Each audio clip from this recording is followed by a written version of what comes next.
Joining me now to discuss it all, Lieutenant Colonel Ralph Peters. Colonel Peters. Hi, Charles. Hey, I just cannot believe there's just too many generals. This is the latest scandal.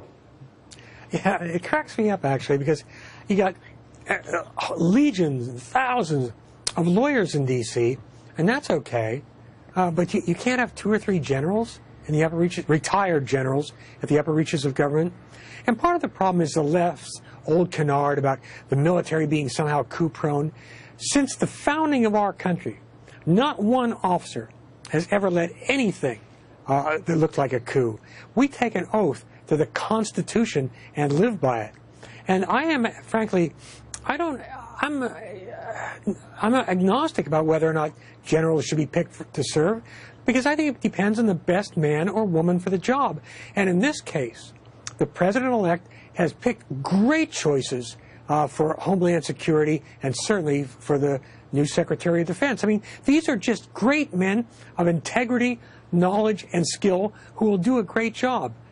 What's the problem here? Well, also I think, though, Colonel Peters, and in this particular case, to your point, we've gone with the lawyers, we've gone with the academics and the professors, and I think the one major distinction between them and the generals, and let's say also these small business folks that are coming in, is that they're oriented toward results, success, and no excuses. I think the American public wants accountability right now.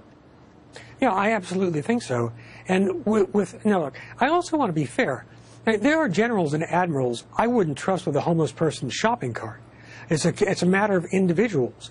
And these guys, Mattis, Kelly, they are not only great leaders, they're proven managers. They are results-oriented, but they're not bullies. They're not thugs. They're very intelligent men. And Mattis reads more serious books in a week than the average American reads in a lifetime. They're thoughtful men of great experience and a sense of duty and integrity. You will search hard to find a parallel of anywhere else. You did not mention General Flynn there. Are you okay with his election? Well, I'm watching it. I've known Mike Flynn since 1985. He was a great soldier. I've always had a lot of respect for him. In the last few months, he's taken some actions that have troubled me, but he deserves a chance. Speaking of which, the Secretary of State's spot is still open. I'm waiting for them to announce you as a potential candidate any day now. But in the meantime, General Petraeus is known to be in the running. Your opinion on perhaps 4 generals in the Trump organization, including General Petraeus? Well, it's really a matter, as I said, of the best man or woman for the job. I do not think General Petraeus would be right. He'd be seen by our allies as damaged goods. He really doesn't have a lot of support within the military, for that matter. We all have our opinions. I love John Bolton, of course. I really think Mitt Romney would bring balance of temperament and character to the cabinet.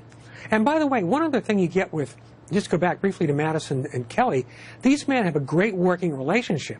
And wouldn't it be wonderful to have our departments cooperating, defense, Homeland Security, working together instead of the usual interagency squabbles? On the same page. President-elect Trump going to the Army-Navy game. Barack Obama chose not to go to any. I think that's the kind of stuff that's going to ignite a huge surge in the esprit de corps amongst folks, men and women in the military. What do you see? Yeah. Well, the president-elect already took an enormous step toward rebuilding morale, which is the most important single factor, more important than weapons or anything else. He did that by picking Jim Mattis, General Mattis, to be Secretary of Defense. He is known, he is respected, he is loved by the troops. He's a Marine's Marine, a soldier's soldier, and the troops know they will have someone looking out for them, someone they can trust. And oh, by the way, Jim Mattis is also somebody who will look out for the taxpayer. And quickly before I go, it sounds like you're warming up to the president-elect. Look, the American people have spoken. He is going to be our president, and I believe we are all duty-bound to support the new president until he gives us a reason to withdraw that support. That's the way our system works. Colonel Peters, you're one of the best, a straight shooter, and I appreciate you coming on tonight. It's usually women that tell me that, Charles, but I'll take it. All right, thank you.